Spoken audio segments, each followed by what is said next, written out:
Ready? I reckon we can be.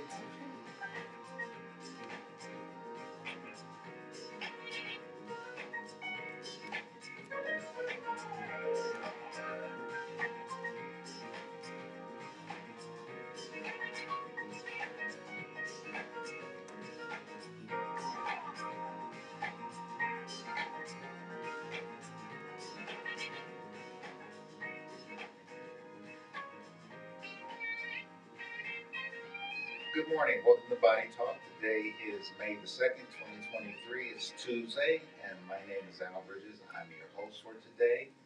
And again, good morning. I hope everyone had a great, fun, safe, and super fantastic weekend. First and foremost, let's continue to celebrate Black History every day throughout this year and throughout the rest of our lives. Today on Body Talk, we have a modified power panel. We're going to be talking about two very important issues that are not only impacting the greater Cleveland, Northeast Ohio area, but probably across this nation. The power panel this morning will consist of Jeffrey Doggett, who is a show host on the right side on this radio station, which is the No Static Radio Network.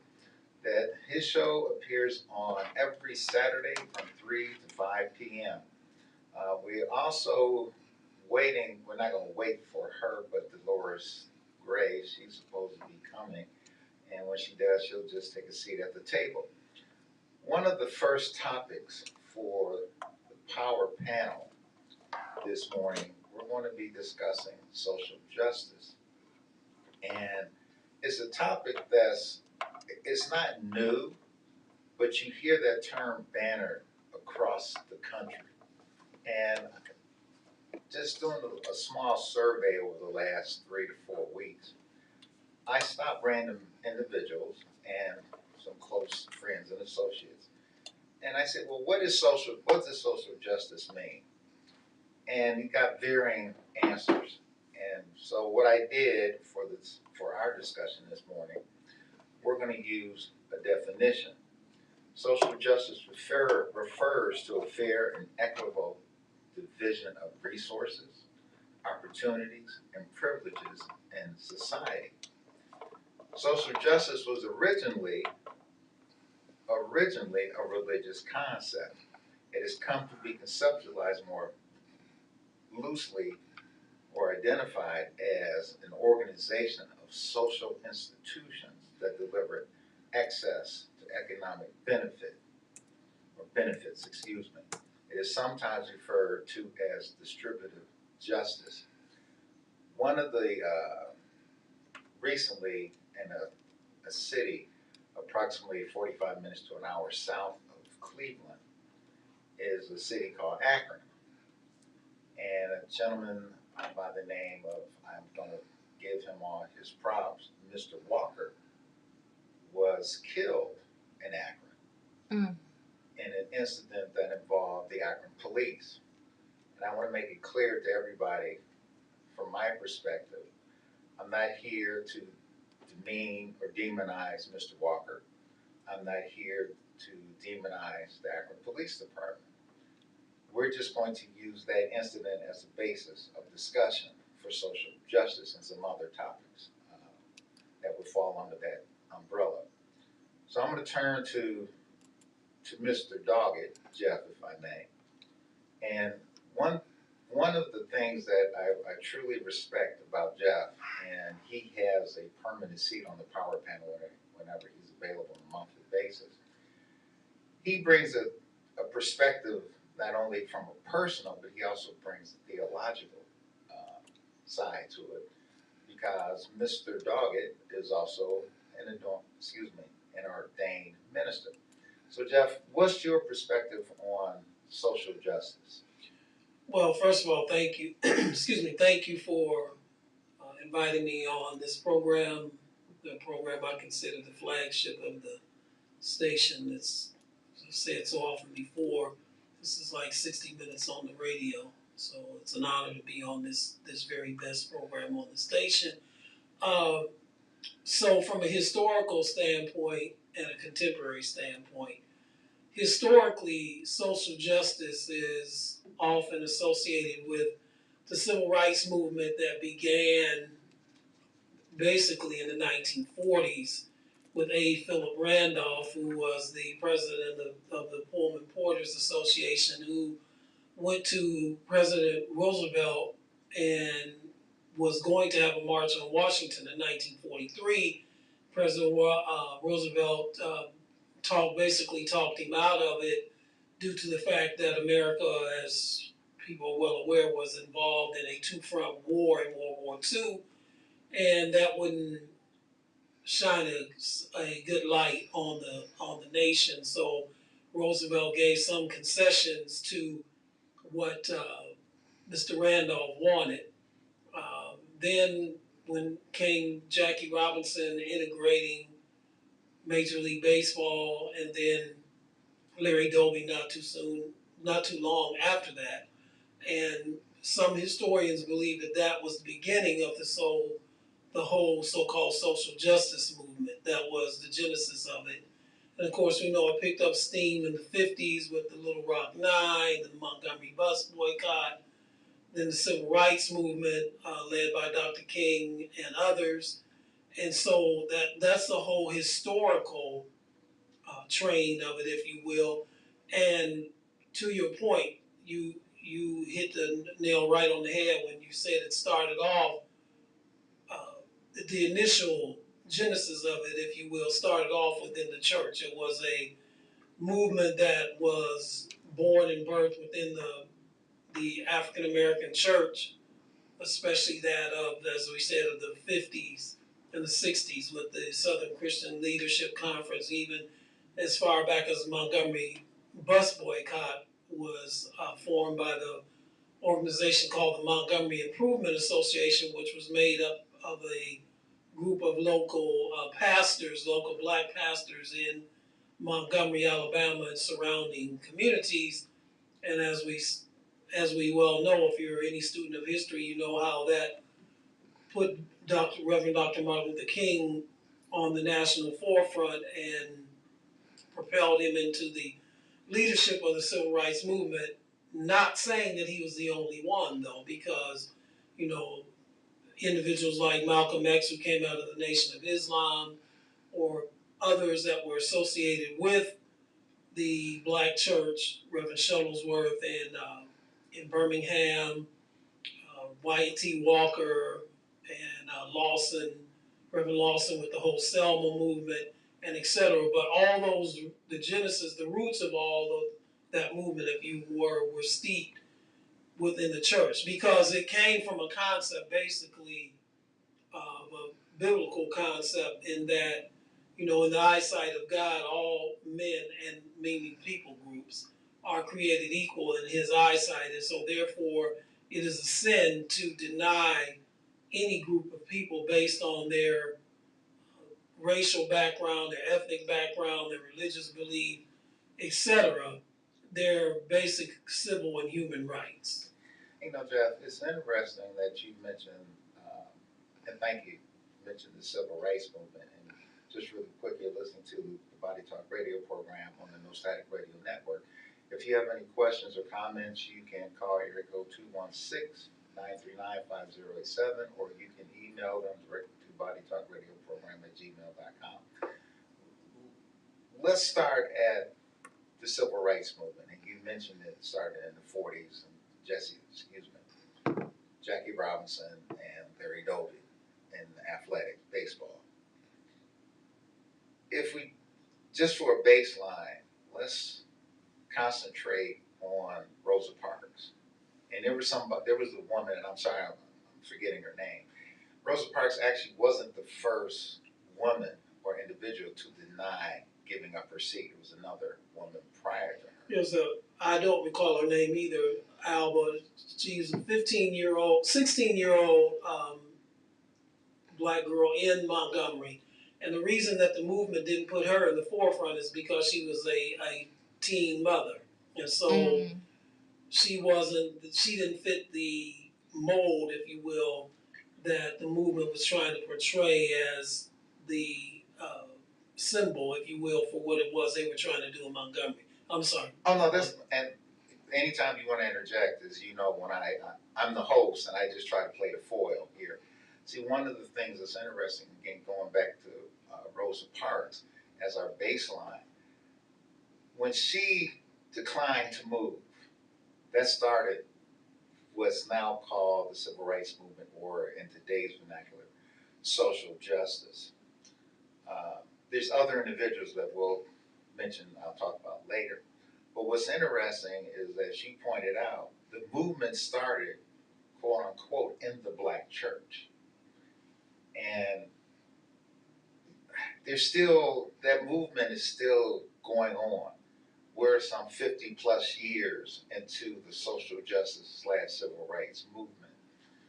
And the question that I'm posing to you is, have we really made, meaning black folks and marginalized, because that's what the social justice movement encompasses, have we really made any significant strides to where we can finally sit down and say, we've made it?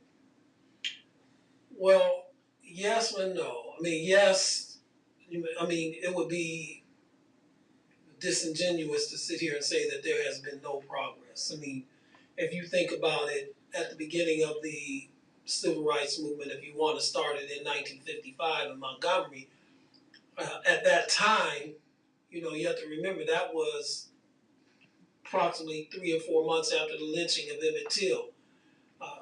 At that time, there were many parts in this, many sections rather, in this nation where people of color were denied just basic rights. You couldn't eat at lunch counters, you couldn't stay in hotels, you couldn't ride in certain sections of the bus or in train cars. They had Jim Crow train cars. You were denied housing, you were denied the right to vote, all of those things.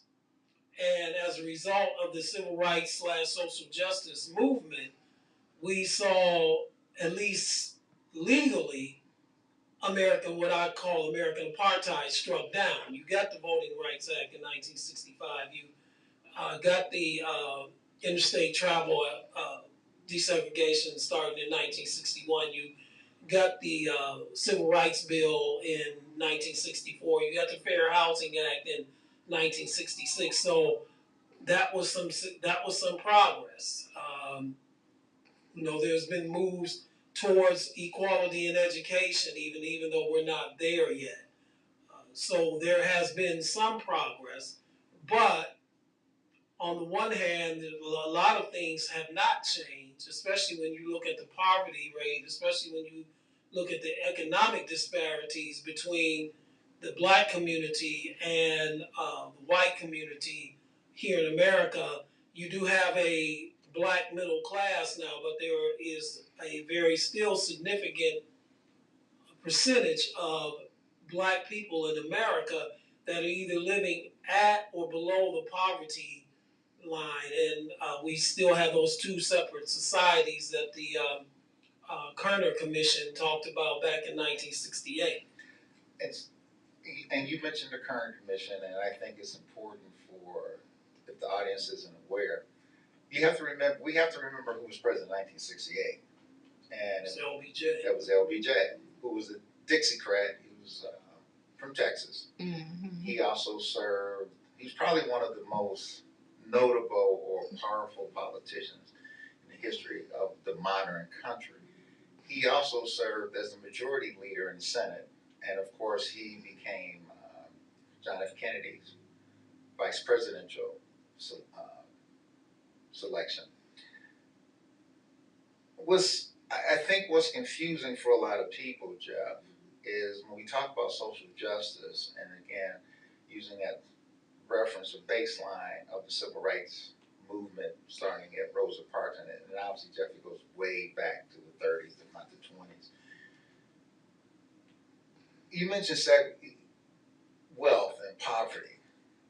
The Kerner Commission, that report said black folks are poor, and it also mentioned white people. I don't want to leave out white individuals here, and or the other marginalized American citizens, such as the Hispanic-speaking population. if you go back and read the Kerner report, yes, there have been some advances made, but the advances are somewhat cyclic now. The clock is turning backwards. You mentioned the Voting Rights Act. The Voting Rights Act said, boom, black folks can vote. You no longer have to count the beans in the jar or guess how many bubbles are on a soap bar to vote. You don't have to be able to read to vote as long as you're a citizen. And you can use the nickname that you give the governor in Florida. But as you see, there's certain states around this nation that are rolling back those rights. And you mentioned poverty, and I have to put it out here. We're in Cleveland, Ohio. This is where this show originates. It is the most poverty-stricken big city in the country, and we are prominent. Cleveland, the population is predominantly black and brown. That's right. The question that I'm posing to the both of us here is, it shouldn't be this way. Why are we still in poverty? Now, people will say, the manufacturing base left Cleveland, went overseas, and that includes the steel mills and some of the auto production plants. And the technological boom rolled in. But why weren't we in that boom to take advantage of it? And really, just my opinion, Jeff, Cleveland is not a technological center. No, I mean, Cleveland is a Rust Belt city along with Detroit, Pittsburgh, although Pittsburgh has transformed their economy into something different. But you're right. The Kerner Commission said that America is divided into two separate societies, one black, one white, and they are unequal. And this was in 1968. And even though there have been some strides made, as we said, I mean, some will even say that, well, you had a black president, so that's a stride. You have a black female vice president. You have, well, two black people, I guess, on the Supreme Court. So they'll say that those are some evidence of progress. However, from the economic, and so to answer your question, that there's layers upon that. You look at the education system, especially the public school education here within the city of Cleveland, which is really a microcosm of other big city school systems. And you take that into consideration. You take into consideration housing and the gentrification of neighborhoods and what have you, and you take away what the central theme of a community and a thriving community and city is, and that is the nuclear family. And so all of those are contributing factors, in my opinion, to what we see today. Now, some of it can be based on racism, other of it cannot. But make no mistake about it, even though there have been these strides made since 1968, racism is still very prevalent in American society, and it's institutionalized despite what people on a certain network will tell you that it's not anymore, that we need to move on from that. That's not the case now. You're listening to Body Talk on the No Static Radio Network. If you have a comment or question, you can call area code 216-939-5087. Jeff, certain terms or words are bannered along with social justice, such as racism, institutional racism, discrimination, whatever else is out there. And I think you brought up something such as education and poverty. It is my belief in education and what I've experienced, what I've seen. There's always going to be poverty to some degree. Right. Okay. Now, the percentage I'm about to say is not factual. Should 50% of the population be living in poverty? Of course not. You can't buy your way out of poverty, but you can educate your way out of poverty.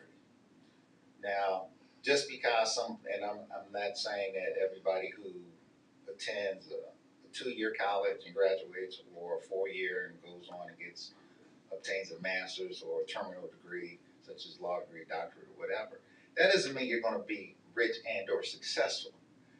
But let's just say that you're not going to be living in poverty. When you hear, or when I hear, this dichotomy about rich and poor, now, I firmly believe as long as an individual who happens to be rich, and I'm just going to use the name Warren Buffett and Bill Gates, as long as they made their money ethically, legally, and morally, I don't have a problem with them. Do I feel for individuals who might be in poverty? Of course I do. But they have to find a way to uplift themselves out of poverty. If the poverty level, income-wise, is set at, let's say, $13,000 or less a year, I can pay all your bills off, but you're still in poverty because you're still making less. You're $13,000 and less. Okay? The question that I have around the social justice topic, and it encompasses that distribution of wealth. How can we equitably distribute wealth across all levels of society? And is that really fair? Well, one thing, especially here in America, where you have about 1.5% of the population controlling the majority of the monetary wealth, I'm not for taking their money away from them.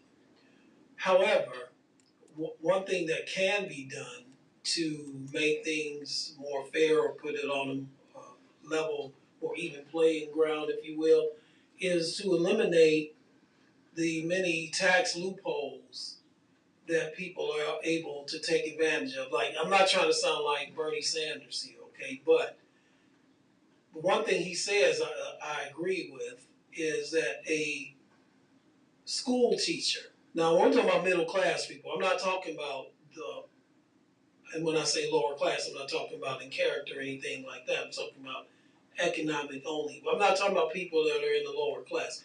School teachers, firefighters, police, etc., should not pay more in taxes than a CEO of a corporation.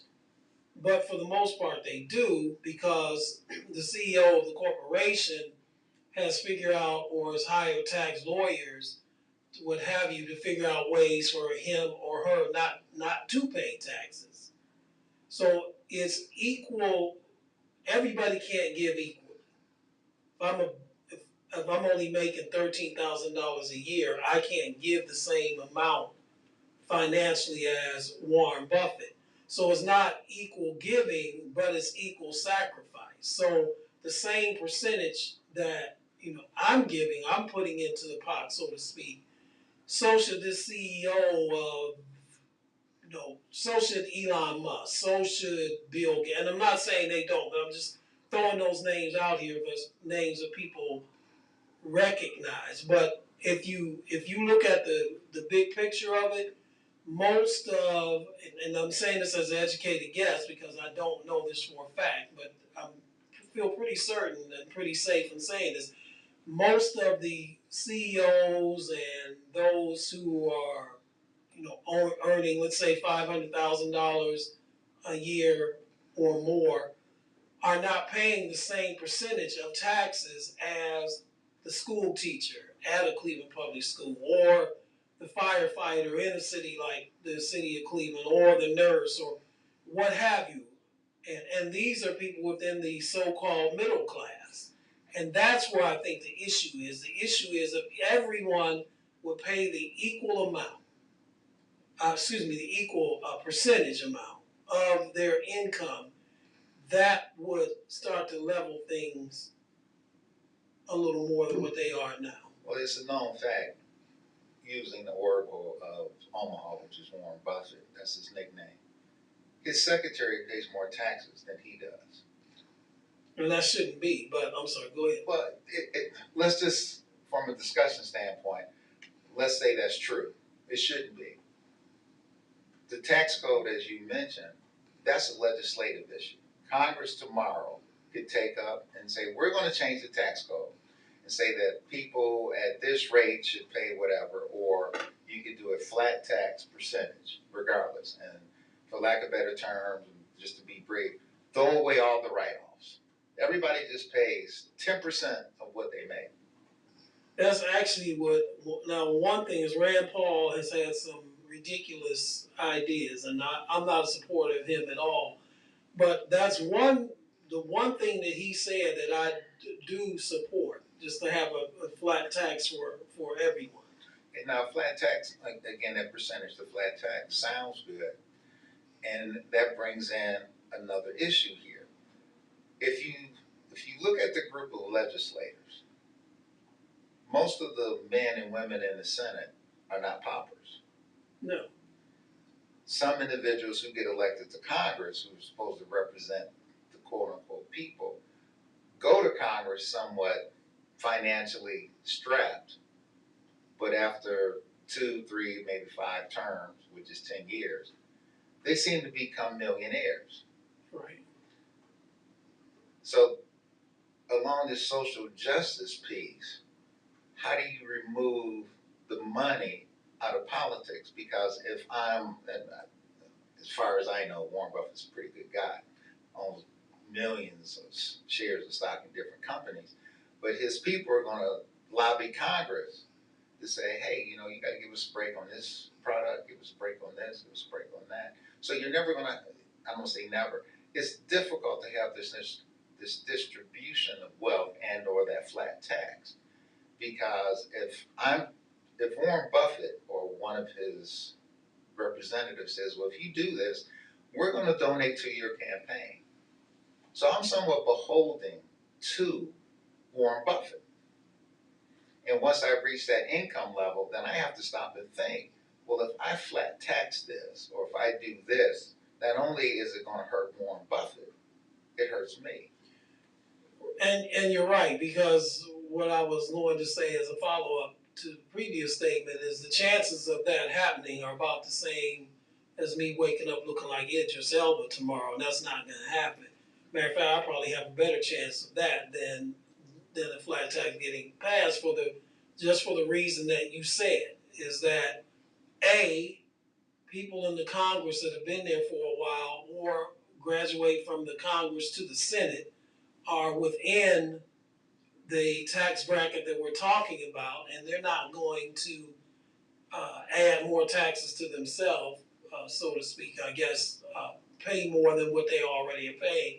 And B, even if they are not there yet, but they're desiring to get there based on their individual political ambitions, then they are going to be lobbied by, fill in the blank. And then because I've been lobbied by fill in the blank donor, then despite what I say publicly, I'm really beholden to that person if I want to continue to receive contributions from them. So the way to eliminate that,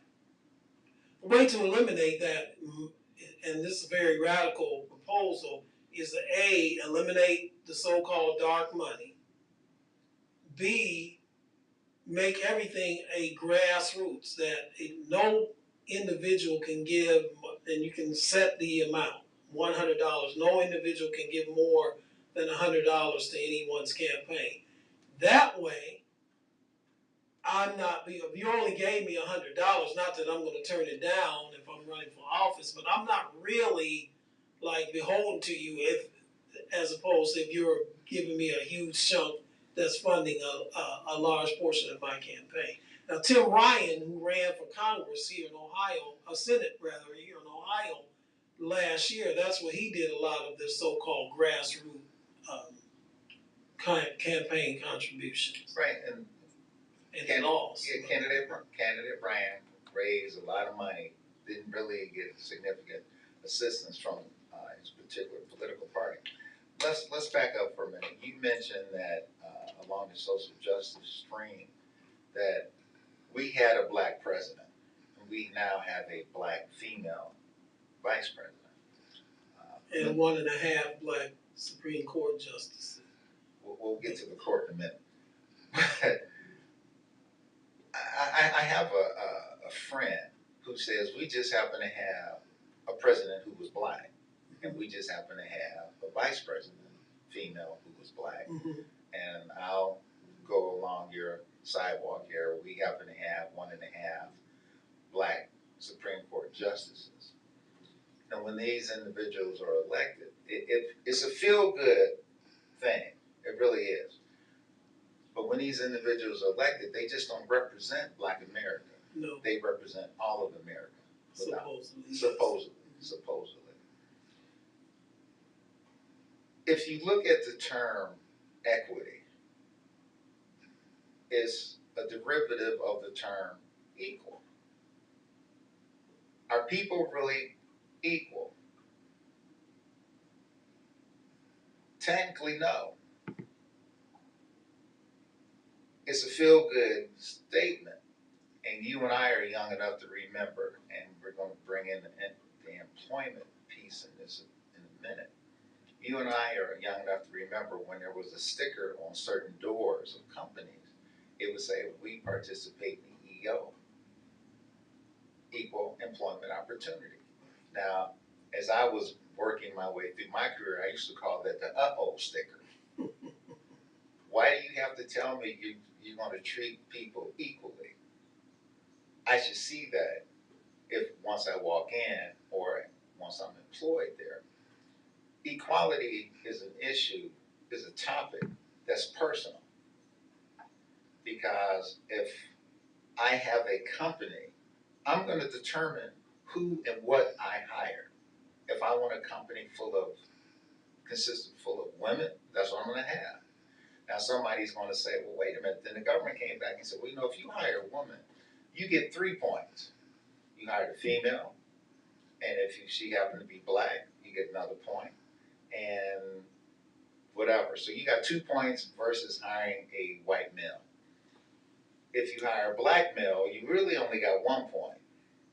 And I've mentioned it in classroom discussions and business discussions or whatever. When you, under the social justice realm, and that also, let's say, includes diversity. Diversity is, not a root word, it's a derivative of to divide. And the person with the knife who cuts the cake or determines the slices on who comes in that door, that's diversity. The other thing that's important here is is a black man or woman equal to a white man or woman? Yes.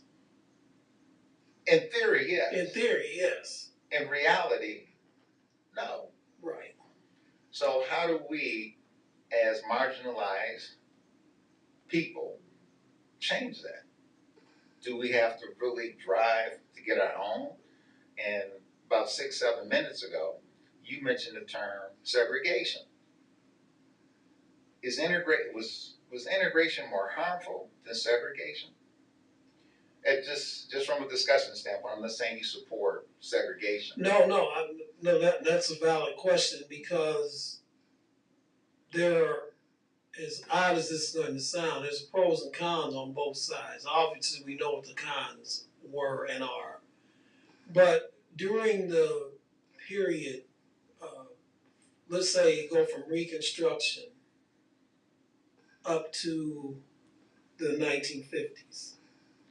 So when black people were not allowed to be a part of the mainstream society, another one of those $1 million terms, it wasn't as though we just did without. You lived in a community where you grew up and you saw black doctors, you saw lawyers, you saw teachers, you saw professional people within your neighborhood. you also saw some unsavory people. I'm not trying to make it a panacea, but you also, for the most part, did business with black-owned businesses within your community, and you were employed by people who owned and ran these businesses.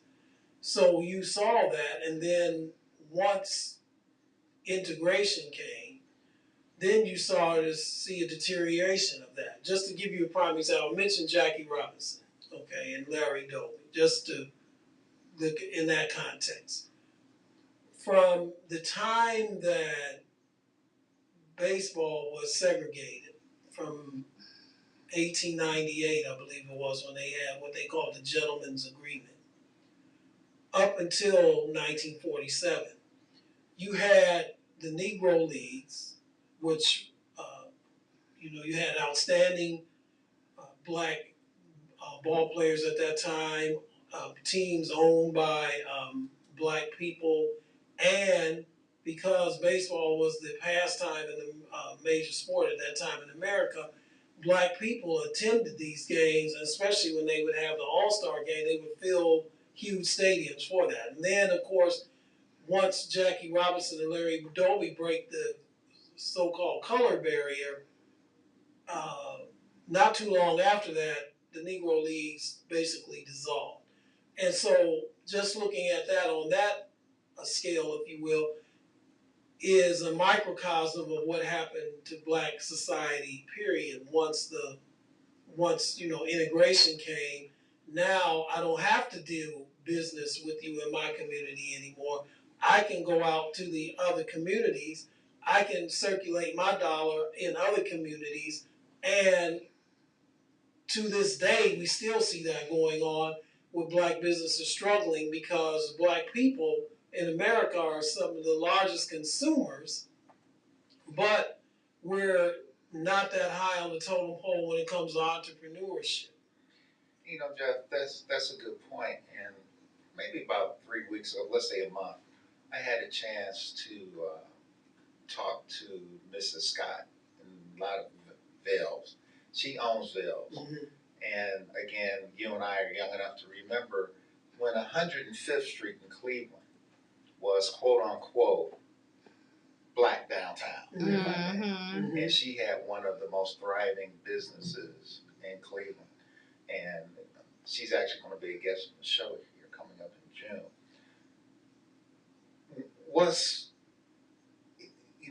If you look at this whole paradigm, and when you talk about social justice, try to say that 15 times real fast, you're actually talking about racial relations in a country.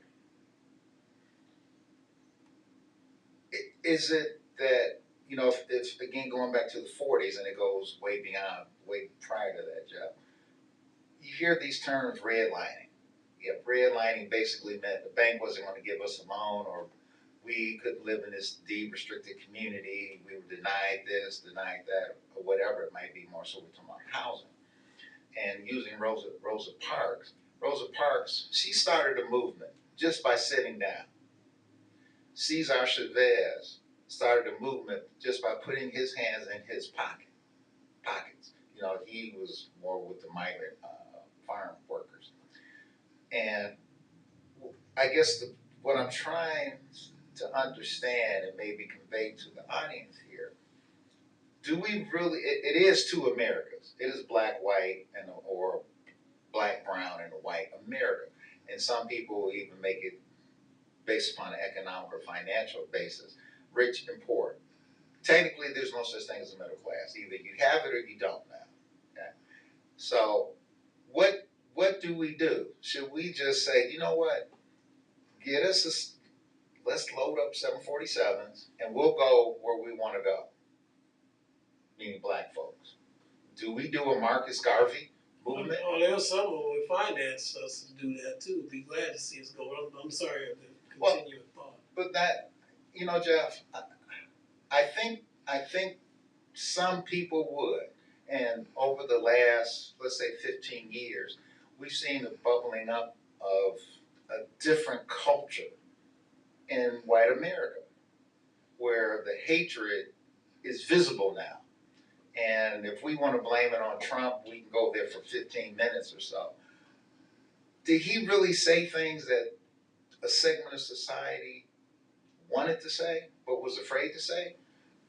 He did. Yeah, he was like, I get this analogy. When I was growing up, my mother used to, in the summertime, springtime, around this time of year, would send me out into uh, the garden and the long driveway to get the weeds up so she can put her plants in. And sometimes you'd have to turn over a rock. And when you turn that rock over, all kind of bugs would run out. They were always there, but they never were exposed till the rock was turned over. And in this case, that's what I equate Donald Trump. He's the one who turned over the rock and basically said what and made it more comfortable, I guess, for people to say what they've been wanting to say for such a long time, but for various reasons didn't. Well, Jeff, everybody has different experiences, and those experiences make that individual who you are, and more so from a black perspective. Our experiences are much harsher than what most white Americans will ever experience. What what I've encountered, personally, is people say, "Well, I know what you're going through. I understand what's happening."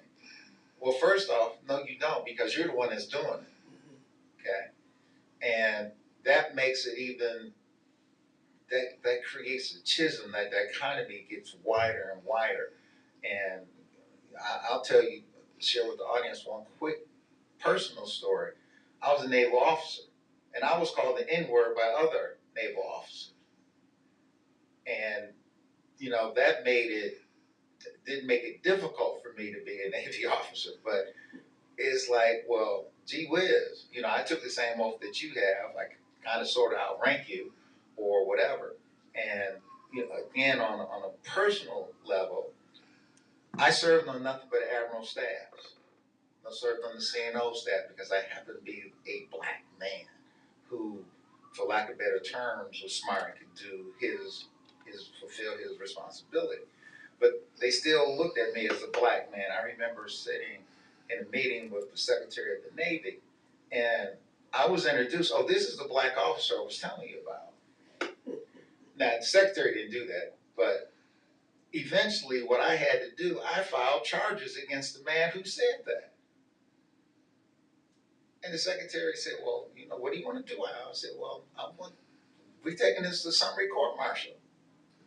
And the gentleman's name is Captain Graves, Mr. Colonel. He said, "Well, I'm not going to apologize to him." And I turned to the JAG officer and said, "Start writing the charge up." But see, those are the things that I went through, and I'm sure you experienced some things, and other people who might be listening. And when I hear social justice, the one thing that I want us to do as black people, first off, we have to respect ourselves as an individual, and then you have to respect each other. Because if we walk around dropping the N-word or B-word or whatever, how can we be mad at somebody white who does the same thing? Preaching to the choir now. Exactly. I mean, you mentioned this show on Saturday. A couple months ago or so, did a whole segment on the N-word, the history of it, and everything behind it. And I did it in comparison to other groups of people who have been oppressed for various reasons. And I said, and again, I'm going to say this, and I hope anyone listening, I'm not saying this for shock value or trying to offend anyone, but you will never hear another Jewish person call a Jewish person call another Jewish person a kite. Now, for those of you who don't know what that is, that's a derogatory word for Jewish people. Why won't they do that? Because they understand the history behind that. They understand that as recent as 75 to 80 years ago, their ancestors or the people of their faith were being victims of genocide during the Holocaust, as they were being shoved into gas chambers or put into crematorium. They were being called that word. They were being called that word when they were being shoved into ghettos in Poland and in Ukraine and various places, wherever the Nazis went. They understand that. And they know that that's not a term of endearment. They know exactly what that word means and what it was used for. You'll never hear again, not for shock value, not to offend anyone, you'll never hear a Latino person or a person of Hispanic descent call another Latino or another person of Hispanic descent a spick as a term of endearment. Mm-hmm. Why? Because they know exactly what that word means and how it was used, and was used as a word of oppression, and used as a word of racism, used as a word of just discrimination, all the ugly connotations behind it. However, and sadly to say, black people, primarily in America, use that N word as a term of endearment. If you don't believe me, listen to any rap song. If you don't believe me, go to any playground or any area where, and I'm not just going to blame young people, but area where young black people are gathered, and I will guarantee you that you will hear that word being used. And which is sad, Jeff, and again, you mentioned legislation, which legislation is developed by legislators. And interestingly enough, we have black legislators. And you can't, help me answer a question. Can you legislate equality? You can make laws, but no, you can't legislate it, no. You can and I agree with you, Jeff. You can legislate it, but the sad part is you can pass the law, but if you don't enforce it. Right. And I'm not trying to make light of the social justice movement. We can change it from EEOC to civil rights, or say that backwards, civil rights to EEOC to social justice, and whatever it will be 15 years from today. We don't know what the monitor's going to have. Until we have legislators, and black and or white, but more so black, who are going to stand up and do what needs to be done. And if you look across this country, and I'm not trying to embarrass anybody, if you look across this country, more so in Congress, at all the black congressional districts, most of those districts are in poverty. I can speak for Ohio. I know that to be the case in Ohio. I'm going to take your word on other kids, but I don't think Ohio is unique, so I will agree with you on that. Well, if you look at St. Louis, other districts, Detroit, et cetera, one exception might be with Congresswoman Beatty in Columbus, her district. All of those districts, there's few exceptions, all of those districts have failing public schools. And I was in a discussion yesterday or last night, where this individual said, well, it's not done with intent, it's fulfilling its purpose. The purpose, yeah. And I had to stop and think about that for a minute. And she went on to say, well, it's done with purpose because if I don't learn anything, I can't do anything. That means somebody else has to think for me, which also keeps me in poverty. Keeps me dependent on them. Yeah, dependent on the government. And yeah. And, and we're going to take a break here in a minute. We can go back and forth. Even when Clinton was president, he was the one who created workfare. It used to be anybody who was eligible for welfare, you filled out your application, technically you received it. Clinton administration said, well, wait a minute, we don't want people on welfare forever. You have to do this, and they more so were focusing upon pregnant single women. And he said, well, we'll give it to you for X amount, if I remember correctly, it was 2 years, but then after that, you had to go back home, or you had to be self-sufficient. Now, was that done with intent to hurt black society? And there were some white women, obviously, who were also on welfare, and there was it's more white people on welfare than black folks. So let's get that out the way now. All right, there's more homicides, quote unquote, in white America than there are in black America. Statistically, that's the way it is. That's the numbers. That's the fact. Yes. Okay. And you're listening to the Body Talk radio program on the No Static Radio Network.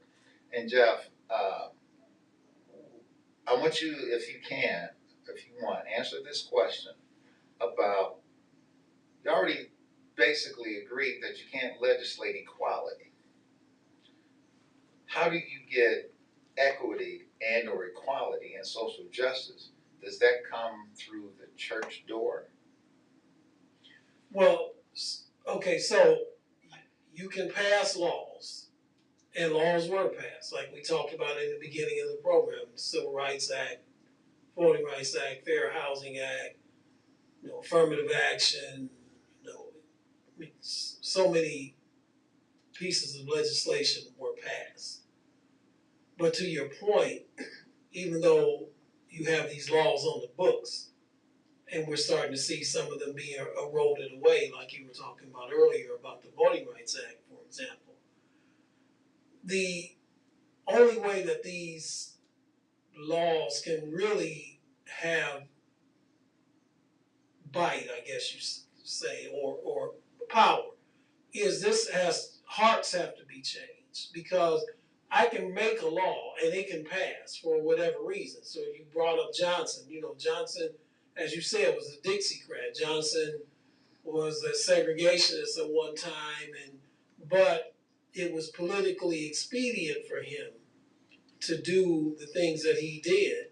And in the long term, if had it not been for the Vietnam War, many people, including yours truly, would make the argument that Lyndon Baines Johnson was one of the best presidents that we had in this country. But I digress. So it takes a heart change, and that only happens when a person has a life change, and that only happens, adhering to my beliefs, my personal beliefs, is when a person enters into a relationship with God, which can only be done, as I believe. Now, some of you out there listening may disagree, and that's fine. But as I believe, biblically, can only happen through entering a relationship with God, and that can only take place through Jesus Christ. That's how a person changes, because you have to change the mind. If you change what a person believes, you can change their actions. But the only way you can change what they believe is that you have to change the way they think. And the only way that you can change how they think is that they have to have a revolution of the mindset, because you have one mindset, and then supposedly, in big air quotes, because that's a whole different road we can go down. Once a person is in Christ, their whole outlook, it changes. And Jeff, we're going to take about a 360-second break, which is 5 minutes for you mathematicians out there. You're listening to the Body Talk radio program on No Static Network. We have the Power Panel. We'll come back in about 360 seconds, which is 5 minutes. Stay tuned.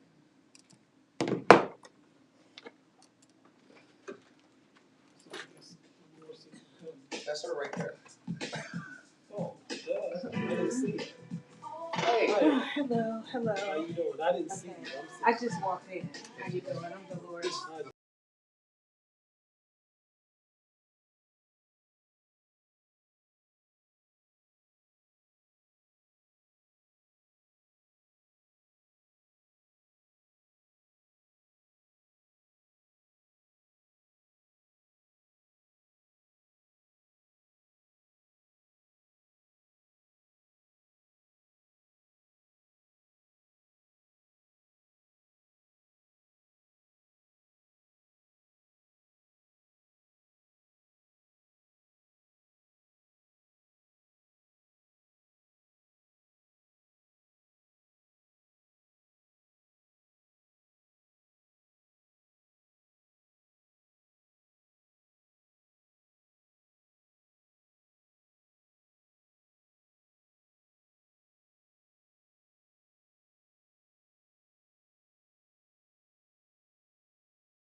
or angry, afraid, or even use drugs or drinking as a way to escape it. We're here to tell you that violence doesn't have to keep hurting, and you can change your life starting now with help from the Trauma Recovery Center.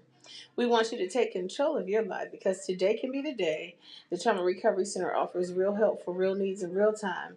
They offer services for food, clothes, safety, emotional support, and a whole lot more. So do not let violence control you. You can break free, and TRC can help. Call the Trauma Recovery Center at 216-644-5487. They will come to you wherever you are. Call today. They're 24/7 days a week. They can give you the tools to rebuild your life and your health. Call today. It's free, 24/7, and confidential. So look, if you want out and don't know where to start, call the Trauma Recovery Center. The Trauma Recovery Center will help you take back your life starting today. Call today. Get the help you need today. When they tell you that they'll respond immediately, they will. They will come to you wherever you are, and they will give you the tools to rebuild your life and your health. Call today, 216-644-5487. The Trauma Recovery Center of Northeast Ohio, also affiliated with the Center for Families and Children. And now back to Ayl Bridges and Body Talk. Welcome back to Body Talk on the NOSAC Radio Network. Today we have two members of the Body Talk Power Panel, and we've been joined by Miss Delores Grey, who's on my right here. And it's always good to have Delores join us, but more importantly, it's always great to have a female's perspective on issues and topics. And we're just going to go back to the social justice piece real quick because Delores is actively involved in the community on several issues. And Jeff and I were talking about legislators, social justice. And we're going to, when I say wrap it up, by talking about Mr. Walker, what happened in Akron per se. First off, let me ask you, can you legislate equality? Well, first of all, thank you for having me. I'm glad to be here. No, I feel you can't. I feel you can't legislate equality because, that's something that should be there. How can you regulate? Legislation is policy. Basically, you're writing policy. So how can you write a policy on something that should be there anyway? It should be there, and this is your first opportunity to be on the power panel. And I serve as the foil. I'm the antagonist here. It's Jeff. You can legislate anything. Right. You can legislate women's rights. You can legislate LGBTQ plus rights or anything. Dick Goddard had a law passed that you can't do certain things to animals. Right. The key is, can you enforce it? Now, Jeff mentioned earlier that LBJ was a Dixiecrat, and he was. He didn't hide it. And based upon his actions when he became president, the Dixiecrats actually left the Democratic Party in the South, and they became Republicans. Right. Okay. And they actually came to LBJ and said, and I'm not trying to be derogatory, they said, boy, do you know what you're doing? They actually said that to him when he nominated Thurgood Marshall to the Supreme Court. And they said, if you do this, your political career be over. And LBJ did it anyway. It was under LBJ's tenure that the Voting Rights Act passed. Title 19 and 20, which is Medicaid and Medicare. Medicaid was passed first. Surprisingly, there's some logic behind that. He was the one who passed those laws. Okay.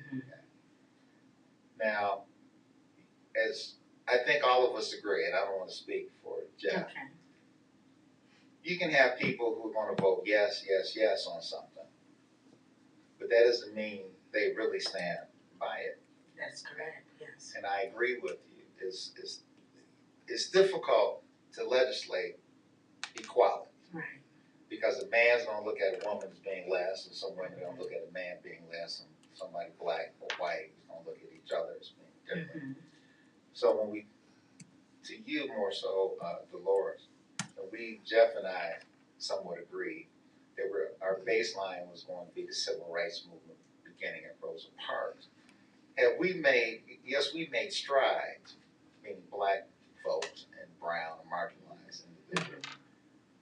Have the strides been great enough to where we can sit back in the recliner and say, we done made it now?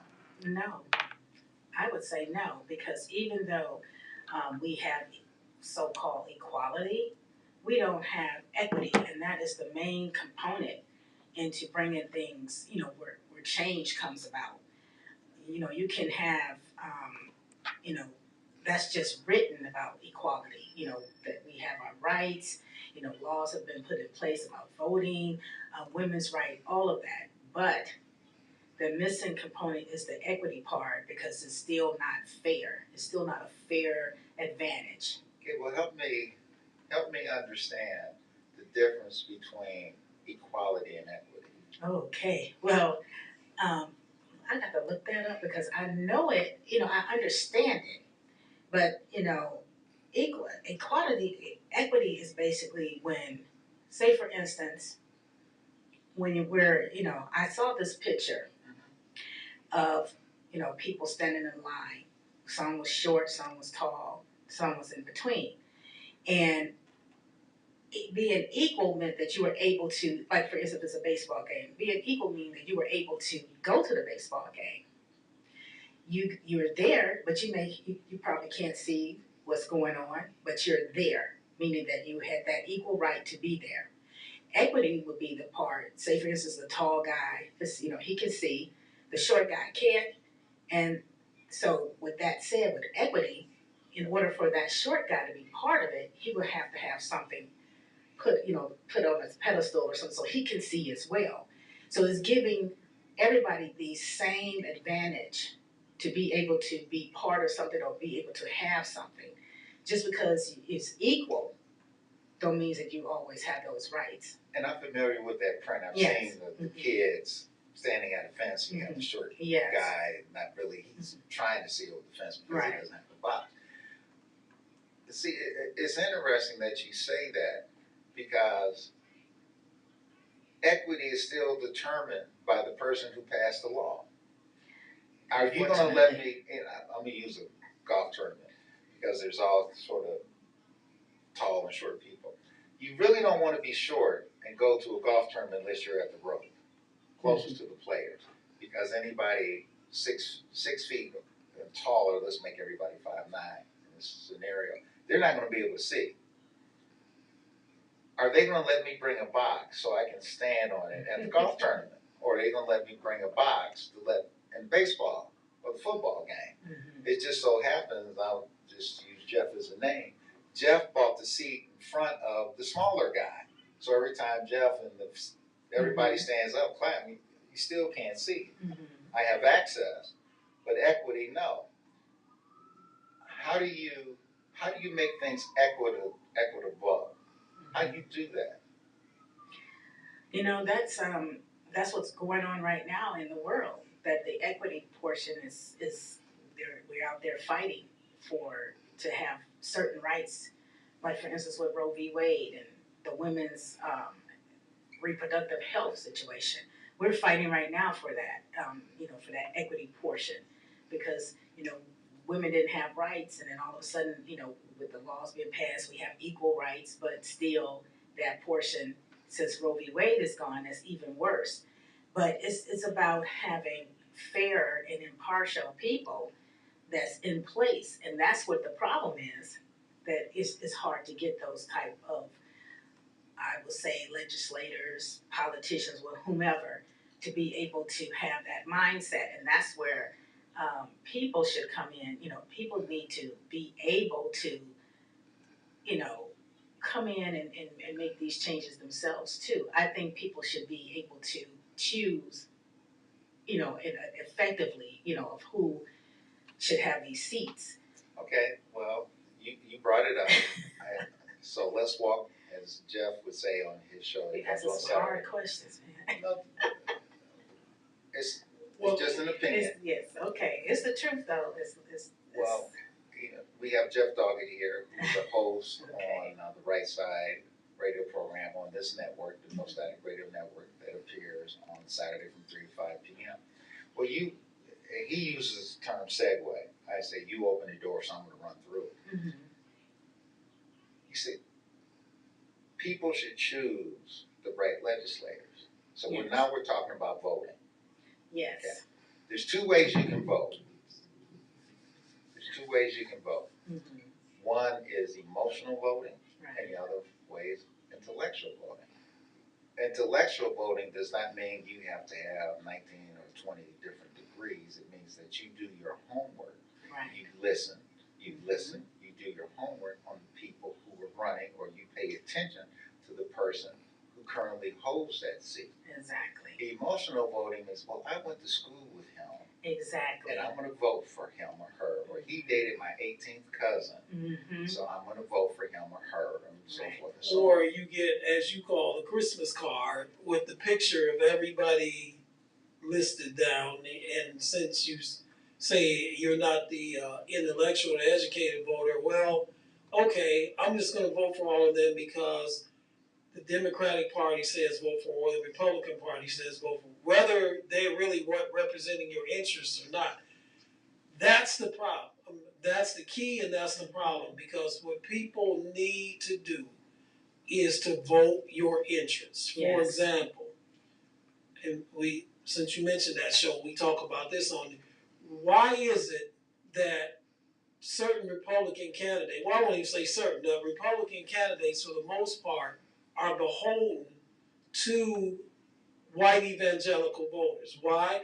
Because that group comes out in a block and votes in large numbers in every election, and there are certain issues that are important to them, Mm-hmm. like, since you mentioned Roe versus Wade, like abortion.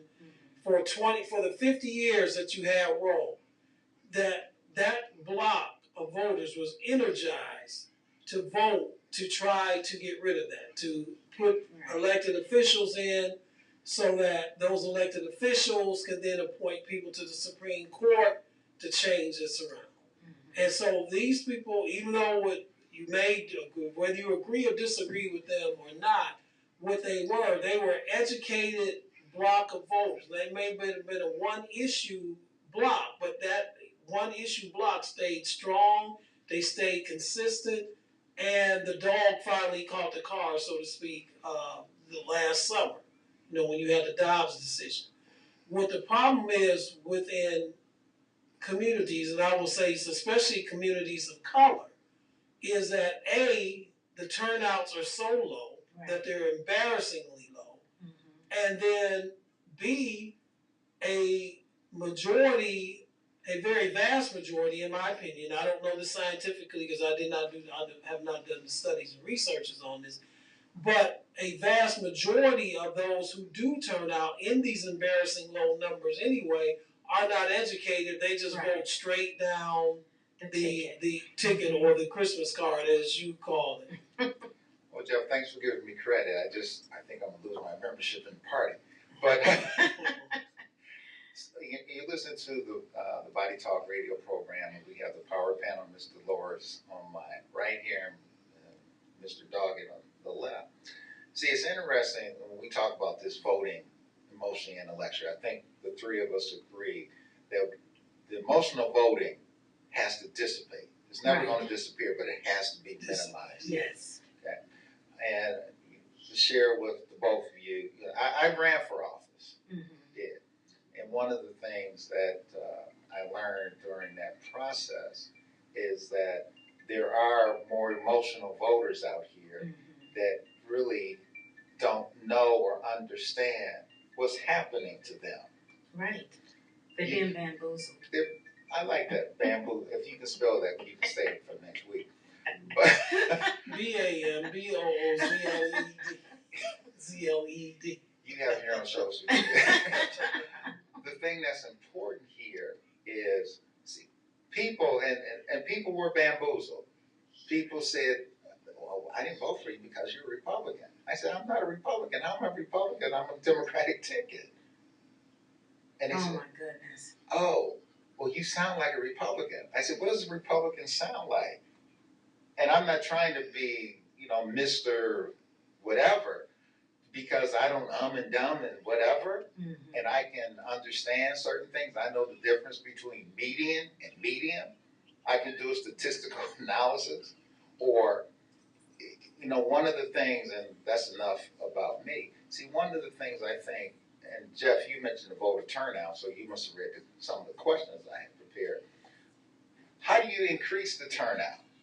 See, one of the things I think that people have become so disillusioned, and why, and it's, I think it was Sigmund Freud, some psychologists said, if you keep doing the same thing, you're going to keep getting the same result. Results. 0 plus 0 equals 0 all over the world. If you keep voting for this 0, you're going to end up with nothing. I know just from being out there, I feel, trying to educate people. That's the key word, is educating them. I know I have walked around in the community just doing it on my own, talking about, because what I'm finding here in Cleveland, that most people, mainly in our communities, they do not understand what's actually going on at City Hall, City Council. They don't even understand that these council people sit on committees. They don't even understand that. They don't even know the meaning of it. And I'm not, it's not to be insulting, it's just that they don't know. It's an ignorance about it. And what I have a problem with is that these elected officials, they want them to stay exactly the way they are. And they use that to get those votes. They use those Christmas cards and the turkey cards from the supermarket. Dave's. Yeah, Dave's, from Dave's supermarket. They use that as, It's a bribe. Yeah, it's a bribe. And I never forget, I told somebody, I said, you're insulting my intelligence. Okay, yeah, okay, you give me the Dave's card, I go get my turkey or whatever, but I want to know what you're doing in the community. I want to know who you are. And that's why I have a problem with most of them, because they don't do that. They get in office, and then the next thing you know, nothing happens. And just like you said, they vote right along with the other. It could be somebody say, we're gonna put dog poop on the wall to write it up. One of the council people go for it. They all go for it. But my thing is that they have to be educated, and also these candidates, if they are serious and they are for real about who they are and what they want to do, they need to be out there in the community talking to people. They need to interact, not just come around when they want votes, because that's what we get. And then, like you said, the ticket, that they want you to vote straight down the ticket, and then be happy with whatever you get. But, and then I just don't blame the politicians. I also blame the community, like other community leaders. That's why they need to be out there as well, because they need to help to educate the residents more. Well, let me. Yeah, can I get in real quick? Just sure. What she said is right on point. The community needs to be educated. I can guarantee you that go to any community here in Cleveland, communities of color, and I can almost guarantee you that more people know more about Beyonce and Rihanna and whoever, and don't even know the name of their council person.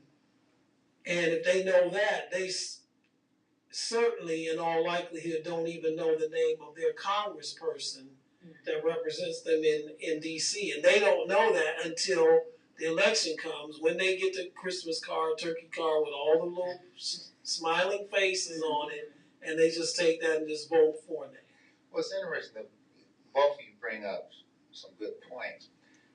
Very recently, I call it Ward 0, which is Ward 1.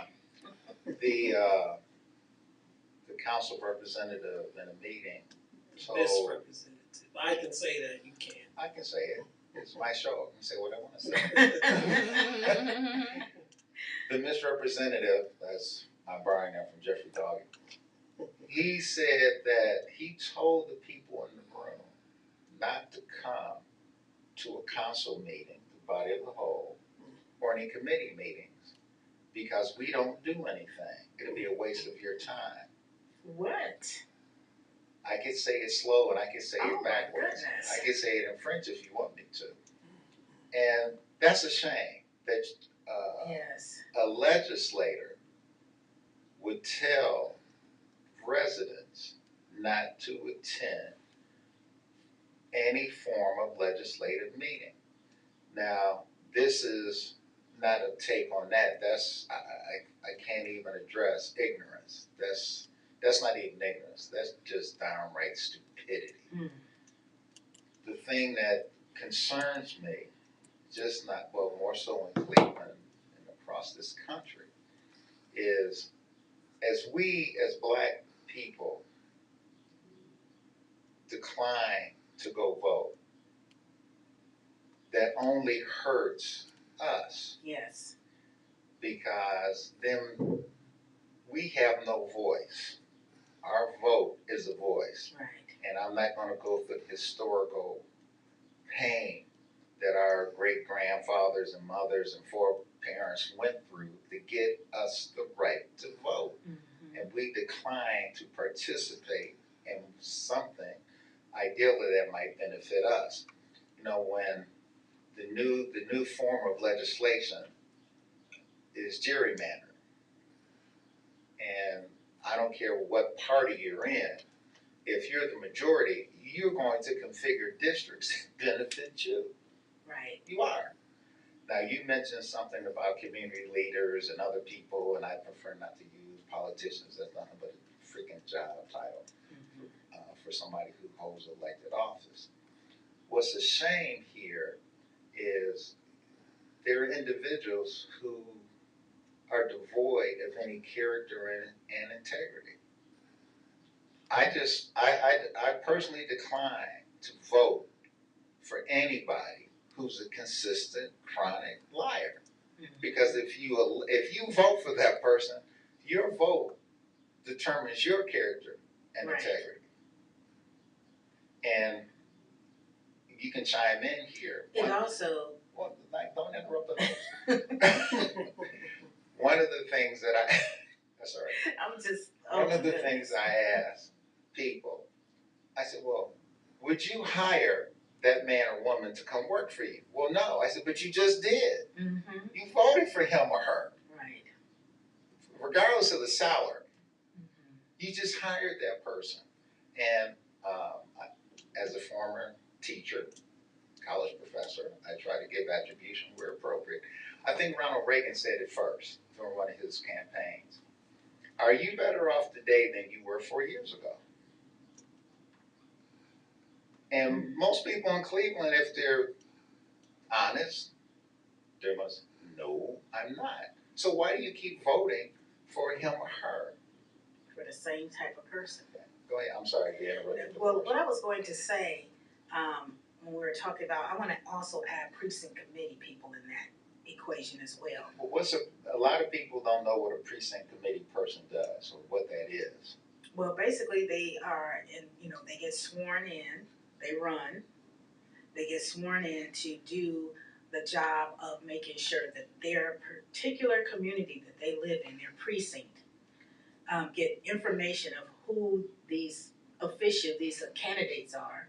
As Jeff said on the Christmas cards? Yes, it's on the Christmas card. Make sure they know who these people are. They also, hold meetings to talk about this.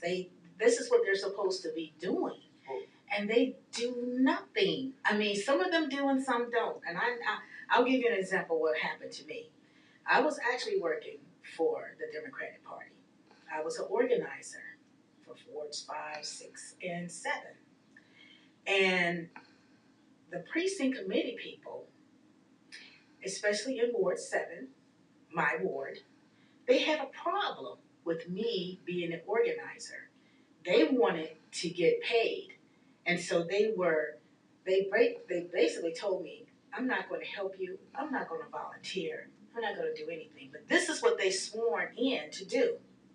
So that's my issue, is when they, they see it as an opportunity, but then they don't really want to do anything because there's no money involved. And I understand that people need cash or whatever, funds, but it's like you sworn to do a certain duty for your community. So they wanted you to pay them to do what they were sworn to do. They wanted me to quit.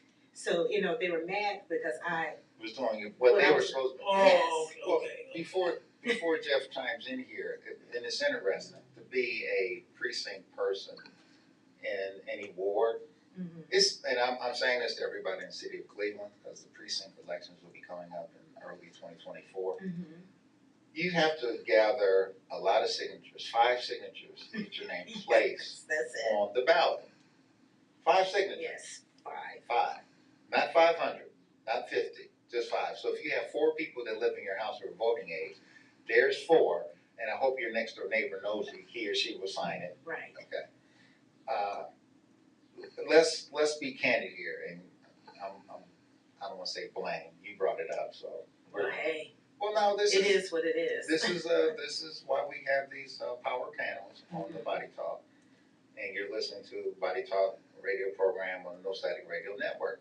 What's interesting, see, most of the precinct people don't do what they're supposed to do. They're supposed to knock on your door and say, right. well, so-and-so judge or so-and-so candidate or whatever is running for an office in the county, and where do you prefer candidate A or B?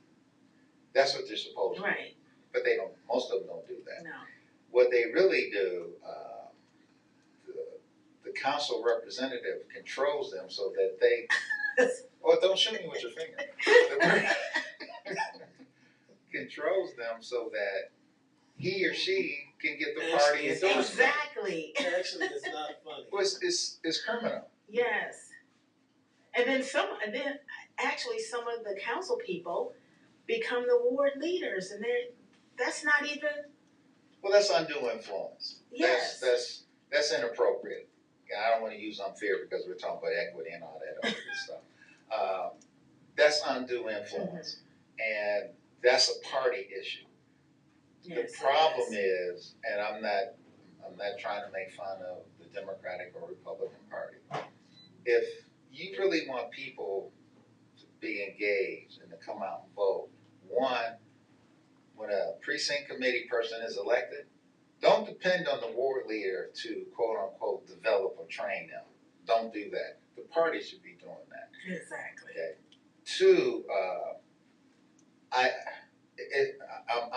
biased here. I don't think an elected official should hold a position in the party, and definitely they shouldn't serve as ward leader. No. Because if you don't vote the way I tell you to vote, Jeff, I'm gonna send the housing inspectors out, and they're gonna find something wrong with your house.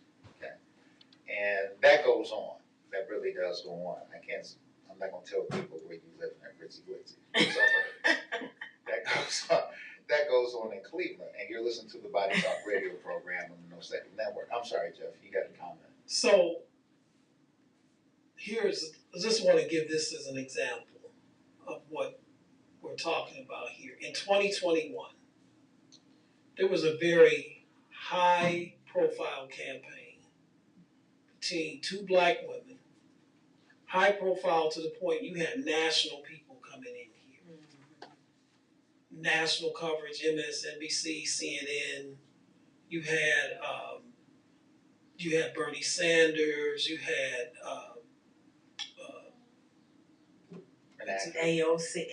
AOC came in here. I'm trying to think of it. I'm losing. I can see his face. South Carolina. Clyburn coming in. You had all these big figures coming in here for this local congressional election. And you can talk about the merits of that. That's not why I'm saying that. But just to show you for all this coverage and all the ads that we saw during the campaign, when it push came to shove, the turnout was 17%. We're talking about county. I'm not just talking about city. We're talking these 2 women were running at that time. Part of Summit County was part of their district. So you're talking about a turnout of it was 18% of the eligible voters in this district turned out to vote at this very high profile. I mean, on the news, big time politicians coming in here, commercials every time you turn your television on. So you can't say that you weren't aware, and yet only 18% of the eligible voters came out to vote. Now the excuse was made, well, this was a August primary, and August is a low turnout, but Jeff, you mentioned the news, MSNBC, CBS, XYZ, or WVIZ, if you're old enough to remember that station. I know where you're going. Most black voters don't watch the news. Mm-hmm. Most black voters don't read the newspaper or magazines or whatever. And again, it's a personal thing. I don't care if Mr. Jingling flew in here from Nome, Alaska. That's not going to encourage me to vote for this candidate or that candidate. Their presence probably, for me, dissuades me from doing that. Because, and I'm not, I know you didn't mention their names, and I won't either until 6 minutes later. If you have endorsements, how can somebody come in here who doesn't freaking live here tell me who to vote for? If somebody, and I'm going to use Ward 0, somebody stands up and says, well, I'm endorsing him. Well, that means you're just as bad as him. Right. Or you don't know enough about him, and that person could actually live here. And see, another thing that I came to, well, I did know, realize that a lot of people who run for office, I'm going to say most of them are honest people, okay? The one thing that I found out is I'm gonna leave her key right here. a lot of their endorsements are made up. Oh, yes. I have no shame in the game. Joe Jones said he was endorsed by the teachers union. He was endorsed by local, whatever, 570. And I got, I knew some of those people. And I said, well, congratulations to the teachers union. And they said, we didn't endorse him. What the hell did we endorse him? Wow. I know official at the teachers union, same at the local 570. And I said, well, that's a shame. But nobody fact checks anybody. Right. Anymore. They just go with it. And that's just like, for instance, when you mentioned the 21 election with those two ladies, I think, because I was walking around passing out literature and things like that, and I went to this particular resident, and she, they were telling me who they weren't going to vote for. And I asked why, and it was because of a commercial. Now, they don't, like you said, it's about newspaper and the news, but they have the TV on watching all these other things, and when those commercials pop up, that's what they're paying attention to. Because this couple refused to vote for this person because of a negative ad that was totally not true, but that's what they were going with. And I truly believe a lot of that came from, the voter turnout turned that way because of all these commercials that were popping up during prime time, during the when people are watching their soap operas and things like that. You would see those commercials, and they were slamming each other. And so I think that was a big, that was one of the big things to me that I noticed when I was walking around and talking to people. And this is why they say, well, I'm not voting for that person because look at what she said about blank, blank, blank. And I'm like, oh, okay, you really, truly believe that. You believe that. So that's what my issue is with voters, is that they pay attention to the fluff, the darkness, instead of talking and talking to the people and people in the community getting together and working out, talking about these things. So it's terrible. And that was my point, Alan. I realized, I know people don't watch news, they don't watch cable news and what have you. I get that, but to what Dolores just said, in that campaign with all of the ads. Now, again, you can argue the merits or demerits of those campaign ads, but you would have thought with all of these ads, even if it was the wrong motivation, because I agree with you that some of those things that we saw were not true. Even with the wrong motivation, that you would think there would have been a larger turnout. The bottom line is people don't take the time, because we live in this microwave, I want it now society. People don't take the time now to educate themselves about candidates. Right. Well, how do you, and both of yours, I don't want to say saying the same thing because she says it much softer than you do. Her voice is better. The one thing, all three of us are talking about education. Educate the voters, educate the voters. And we could all tell horror stories about the media and whatever, knocking on somebody's door about the ad and so forth and so on. I don't think people really want to know. Right. And I've come to realize that if I've voted for candidate X for the last 12 years, I'm not going to vote for candidate A because that means I made a mistake.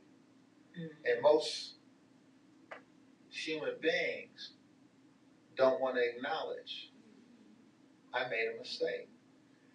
And goes back to what all three of us are saying, but how do you bring integrity? Let me do it right. How do you bring character and integrity back into the political process? And more importantly, how do you bring that out of the candidates?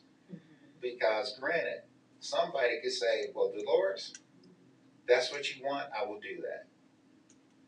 Jeff, and it could be diametrically opposed. Let's say both of you are neighbors or live in the same ward or city. Jeff, I'm not going to do that. But I just heard you say you were going to do that, and you're not going to do that. So let me use the L word. Somewhere in between, that person's lying. Do we elect a bushel basket of liars because that's what makes us feel good? Or do we vote for people who stand up and say, well, you know, I'm not going to be able to put a stop sign at the back, at the bottom of your driveway because it's just impossible. The ordinances will not let me do that. And Jeff, I'm not going to put that stop sign there for her. Now, Delores might not like that answer, but it's the truth. Jeff will like it because it's the truth. And I don't want to label everybody who runs for office as a liar. I don't want to do that. But I'm not naive enough to say that the majority of them are. And until the voters come to realize that you're not telling me the truth. And again, some of the onus, if not a large percentage of the onus, is on the individual voter. Because if I vote for you because you say you're going to put a stop, to use that example, Ayl Bridges said he's going to put a stop sign at the end of my driveway. And 2 years into his term, I don't have a stop sign. And then I contact your office and I get basically the runaround. Then it's up to me then to educate myself. Did this person who I voted for, did he or she live up to a majority of their campaign promises? Did they do the things that they could do? And then I have to discern, especially on the federal level, have to discern what are the things that they individually could do and what are the things that they were dependent upon the Congress and the Senate to do. But that takes research. Real quick question. I'll just get you, both of you guys' view on this. In 1868, so right after Civil War, right after the end of slavery, before the black codes and Jim Crow came in, and sadly women weren't allowed to vote then. I saw a statistic where 80% of black men that were eligible to vote voted. We talk about, let's bring it up to, I won't even come up to it now, let's talk about Obama, the height of the Obama administration, his 2 runs, the largest turnout of black eligible black voters in America at that time was something like 63%. Still, 3.5 out of every 7 eligible black voters, even with a historical candidate on the ballot. And unless you were Rippling Van Winkle living under a rock somewhere, you knew about who Obama was and you knew when election day was, and yet you still did not vote. Well, we'll go this way, and I'll do it really quick. I think, Jeff, one of the things that when President Obama first ran, a lot of black voters came out because they said, well, we got a viable candidate, and before I'm discharged from this planet, I want to see a black president. They voted, okay? And I'm going to say the second term, with the percentages went down of the black turnout. There's 2 diseases that have no cure in this country, and it's called fear and apathy.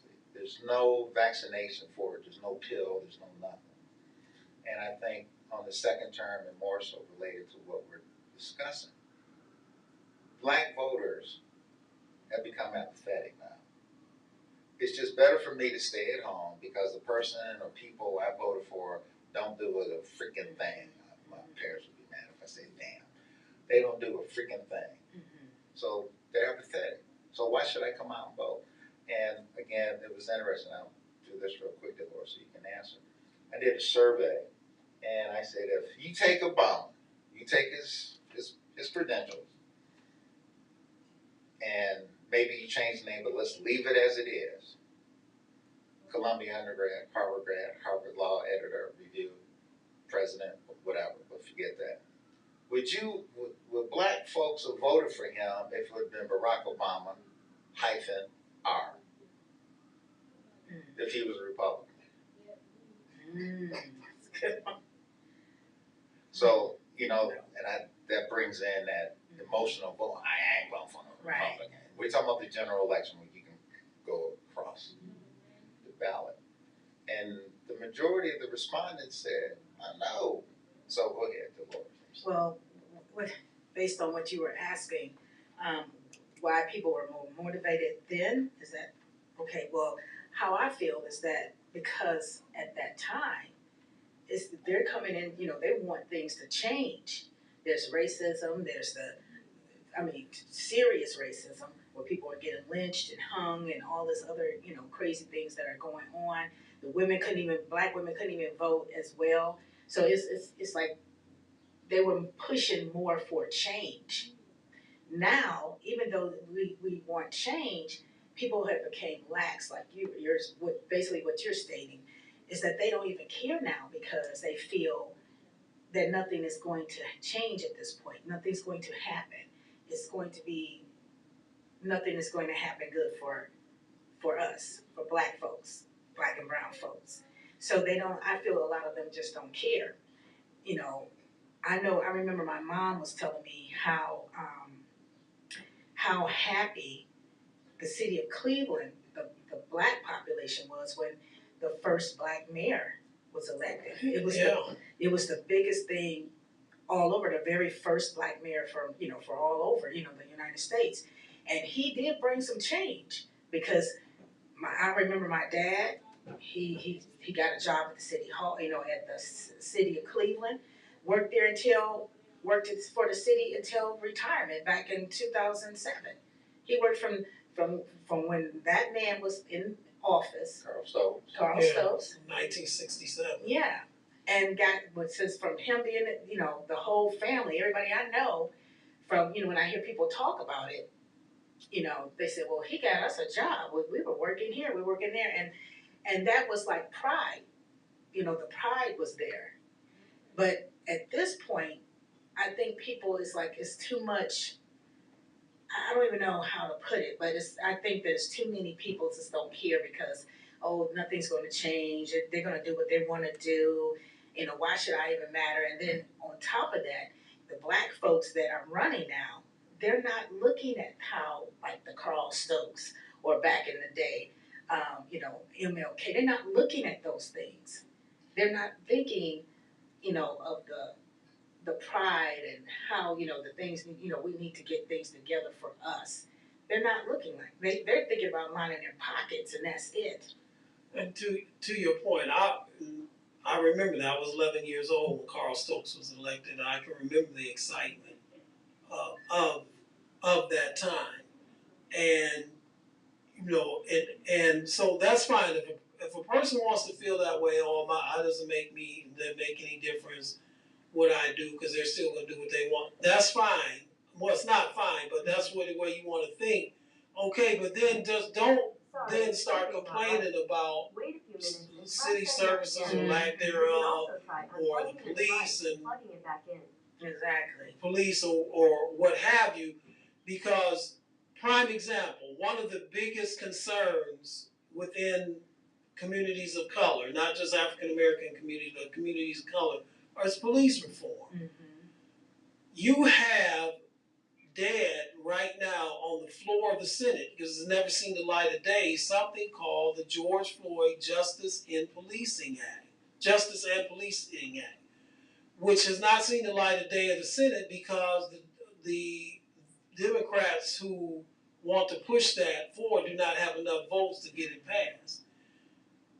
All right, so you're in a state where you want to see police reform, and yet you talk about it, and then you don't come out and vote and try to vote your interests to vote people in that will enact legislation that you want to see done, or you vote one time and it doesn't happen for you right away, so you just forget it. No, one thing Obama said in 2020 is that one election is not going to change everything. You have to vote now, and you have to keep voting until these changes take place, and that's the issue. Mm-hmm. And I also think, groups need to vet.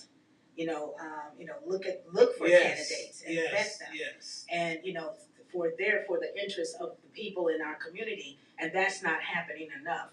Now, I'm the president of the Carl Stoke Brigade, and that's something that we do.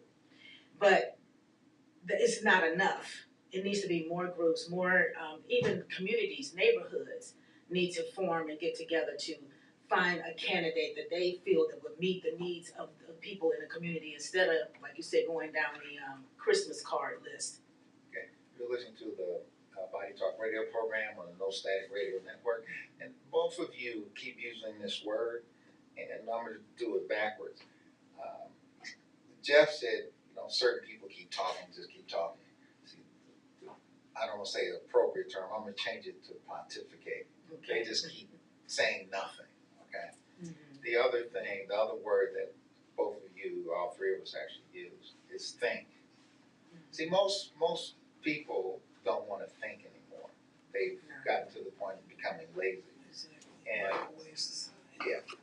and which is sad in itself.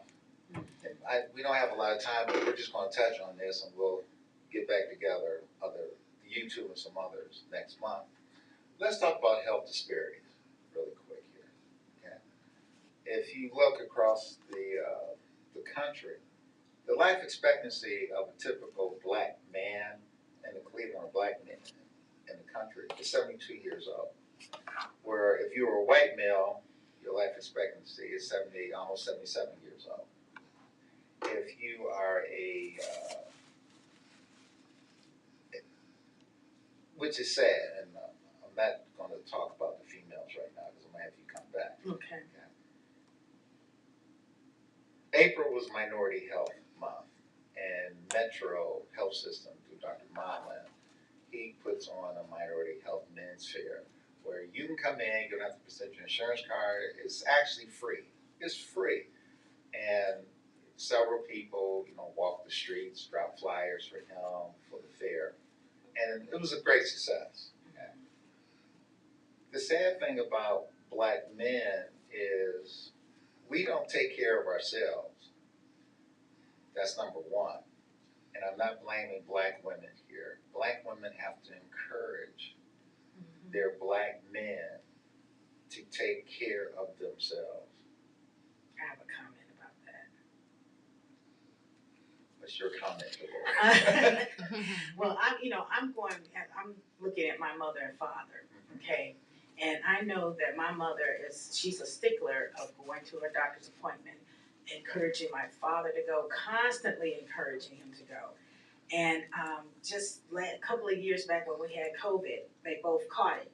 And my mother, because they have underlying other health conditions, so they had to go get some type of IV drip, which helped a lot. But my father wouldn't go. And my mother, she would call me, and I would have to try to make my dad go to his appointments.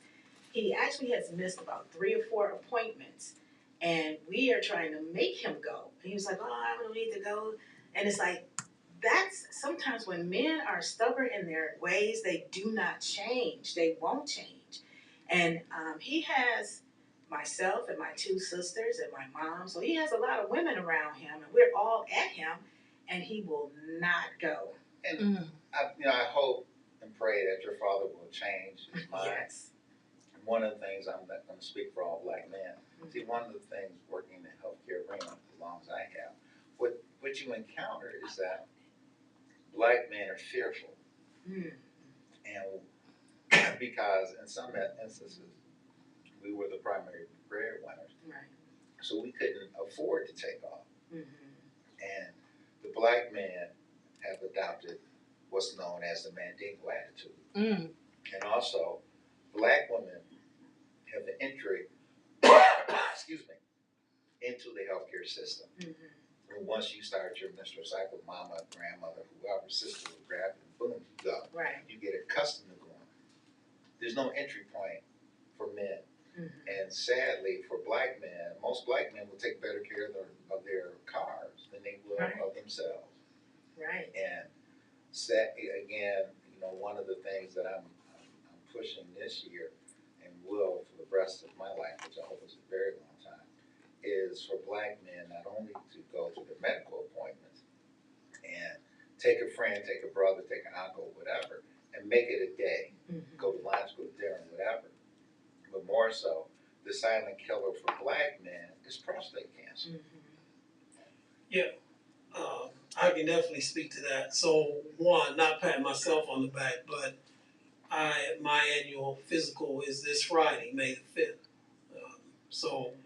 But prostate cancer, on my father's side, my paternal grandfather passed from prostate cancer. My uncle on my father's side passed from prostate cancer. And my father in 2018 at the age of 92. So he lived a full life, but at the age of 91, he developed prostate cancer. And by the time they discovered it, it had already metastasized and spread to other parts of his body. So given his age and the advancement of the disease. So you are right. Black men, I would say men in general, but it's particularly black men, because of this macho attitude, because of, as you call it, the Mandingo mentality, don't go to the doctor. And that's why I'm glad that, they had a minority health fair last week. The only reason why I didn't attend, because I knew that I was going to my annual physical this Friday here, coming in a couple days from now. But this is so vital. We have to do this. We must do it. I'm a living example of it. My sister is 6.5 years younger than I. She started going to the eye doctor when she was 40. I didn't go to I never went to the eye doctor. My first eye appointment was in 2013 when I felt I needed glasses. I went to Pearl Vision. They stopped the exam right there. They said, "We can't give you glasses." I said, "Why not?" They said, "You see this chart?" I said, "Yeah, I don't understand it." It was all this black space. They said, "That's eyesight you lost. You have glaucoma." Had I gone to the eye doctor at the age of 40, like my sister did, that wouldn't have prevented me from getting glaucoma. However, what they could have done, they could have begun treating it when I first started developing it, and it wouldn't be at the stage where it is now, where I have very little vision in my left eye. I can't drive at night. I can't drive on the freeway when it's raining. All because of the fact that I never went to the eye doctor. But you're listening to the Body Talk Radio program on the No Static Radio Network. We have the power panel today, and we had to my right, Miss Delores Grey, who's she's apparently much younger than Jeff, and I'm probably younger than Delores. Cause I don't, Yeah, whatever. Yes. Carl Stokes, I'm gonna have to look that up. Yeah, please. And we had Jeffrey Doggett here, who also has a show on Saturday called The Right Side, and I encourage everybody to listen from 3 to 5. Jeff often says this is 60 minutes. I'm returned the favor, and Jeff is the Black Walter Cronkite because of who he has on his program and how he interviews and conducts himself. Next week, you see a book out there. That book was written by Mr. Anthony Wise, The ABCs of Inspiration. He will be here to talk about his book that he wrote and how it came about. One thing that I try to do on this particular program is to bring Black writers or writers, period, in the greater Cleveland area, and also Black entrepreneurs. We do have a segment on Body Talk called Small Business on Main Street. So I appreciate everybody who tuned in. If you can recall and remember, hit the thumbs up button. And again, I would like to thank Ms. Delores Grey and Jeffrey Doggett for joining the Body Talk Power Panel discussion. And again, have a safe and blessed week. Thank you.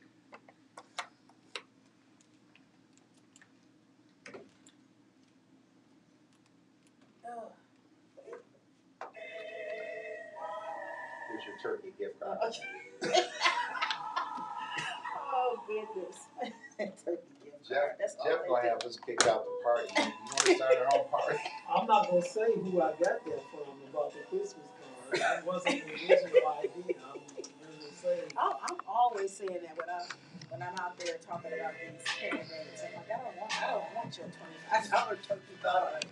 You know, I don't know what you do. I got the Christmas card. You know how you get those things in the mail when everybody's smiling face on it around election time. Right. Yeah, it's a shame that, and I mean it seriously, that the party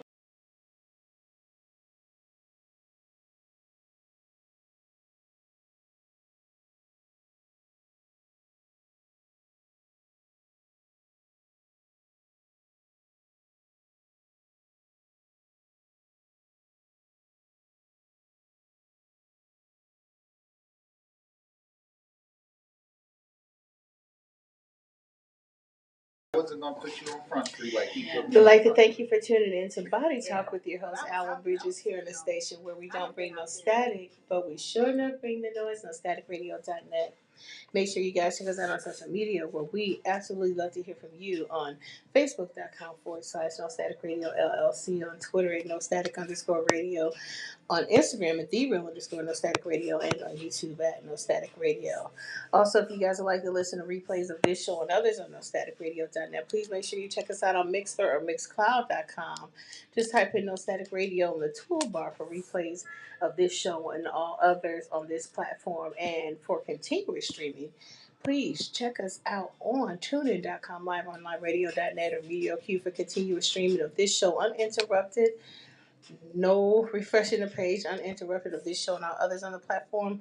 And for all things No Static Radio, including up and coming events, merchandise, and in-depth look at all our great show hosts here, please check out our website at www.nostaticradio.net. Thank you guys so much for tuning in. And you know what it is. We got more music for your listening pleasure. And later on this evening, you can check out the Reverend Doctor with today's gospel music radio show. Here on Your Voice of the Revolution, NoStaticRadio.net, powered by Google, partner with Colors, and sponsored by Lamont Avenue Wines and Hot Girls Gear. You guys be safe, have a good one, stay tuned, and we'll catch you later. Sorry. That's what I know.